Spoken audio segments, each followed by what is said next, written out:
kembali dengan channel 5 Jagoan. Sebelumnya, selalu klik tombol like, subscribe, dan tekan tanda lonceng biar kalian selalu update berita terbaru. Kita akan berjalan ke daerah Desa Nagoro. Desa Nagoro penduduknya yang rata-rata masih sebagai petani dan bercocok tanam. Namun karena akibat tingkat kelahiran yang rendah serta penuaan dini, kini Desa Nagoro yang semulanya memiliki ratusan kepala keluarga menyusut tajam menjadi puluhan saja. Hingga suatu saat di tahun 1965, seorang wanita dari Osaka datang ke sana untuk merawat ayahnya yang sakit dan sudah tua. Karena ia ingin memberi kesan hidup pada desa tersebut, ia pun menciptakan boneka-boneka yang ditempatkan di pintu masuk desa, palang desa, sepanjang desa, dan juga meletakkan banyak boneka dalam sebuah kelas dengan beragam model. Di toko-toko dengan busana pengantin dari boneka. Selain itu, murid-murid juga dibuat secara cantik beserta guru pria yang bersiap mengajar. Beliau adalah Tsukimi Ayano. Selain itu, boneka-boneka sepasang pengantin juga ditempatkan dalam sebuah tokonya. Begitu cantik dengan keramaian yang sama. Dan inilah sosok pembuat boneka tersebut, Tsukimi Ayano. Dari Nagoro kita pergi beranjak ke Mansyat Nasr, daerah Mesir. Bila kita telah melihat desa-desa yang bersih di Nagoro Jepang yang sejuk tersebut, kini kita melangkah melihat daerah panas berdebu bernama Mansyat Nasr di Kairo, Mesir. Mansyat Nasr ini adalah kota kumuh yang menjulang tinggi hingga menjangkau atap-atap rumah penduduknya. Bahkan, kota Mansyat Nasr ini mendapat julukan kota paling kotor di bumi. Astaga, julukan yang sangat menyedihkan ya.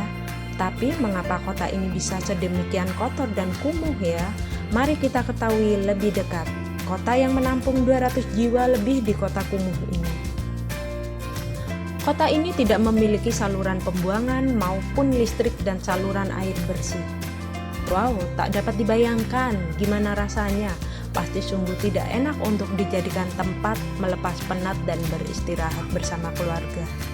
Belum lagi ditambah dengan sampah-sampah yang menggunung menutupi segala jalan, pasar, toko, bahkan tempat bermain pun tak ubahnya gunungan sampah yang menjulang.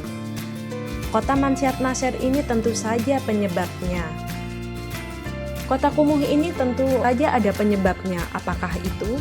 Sebenarnya sebagian besar pekerjaan penduduk Mansyat Nasr ini adalah menjadi pemungut sampah dengan penghasilan yang tidak sebanding di daerah Kairo, Mesir.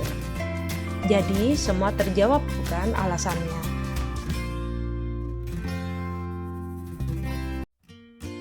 Kita beranjak ke desa Yangshi di kawasan Tiongkok, tentunya yang dihuni oleh manusia sebagai penduduknya.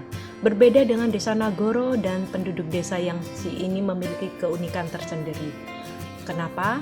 Penduduk desa Yangshi memiliki 80 orang penduduk dan sekitar 36 orangnya ini memiliki postur tubuh seperti kurcaci atau yang lebih dikenal dengan manusia kerdil.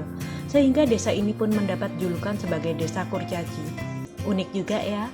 Mereka kebanyakan memiliki tinggi hanya 90 cm dan yang paling pendek sekitar 60 cm.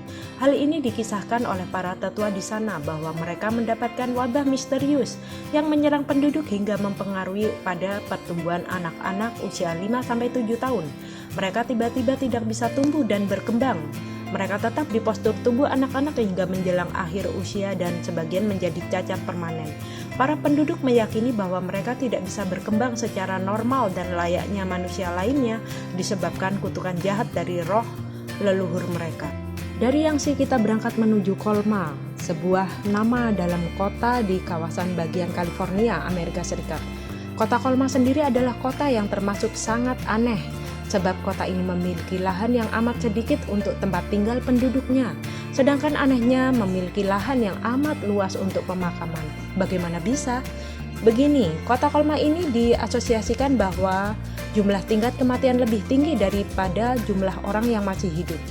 Kota yang berbatasan dengan San Francisco di tahun 2010, sekitar 1.800 orang bertempat tinggal di Colma dan dikelilingi dengan 1,5 juta kuburan. Ngeri ya? Perbandingan yang sangat mencolok inilah akhirnya Colma mendapat julukan kota mati atau kota kematian. Tentu saja semua ada awalnya. Dahulu banyak orang bangga menyandang sebagai penduduk San Francisco, baik dalam keadaan sehat maupun setelah dikebumikan. Tetapi berabad-abad kemudian, adanya peraturan yang mengharuskan untuk menguburkan orang yang sudah meninggal di luar batas kota. Perubahan pun terjadi, ribuan mayat di pemakaman digali dan diangkut untuk dipindah ke lahan kosong di selatan kota San Francisco, yaitu Colma, sehingga orang-orang terpaksa memakamkan keluarga mereka yang sudah meninggal dunia di Colma. Salah satu sebabnya adalah Colma dahulu masih merupakan lahan kosong dan luas dan wilayah terdekat dari San Francisco. Jadi agak mengerikan juga ya bila kita tinggal di lingkungan dekat pemakaman yang begitu luas.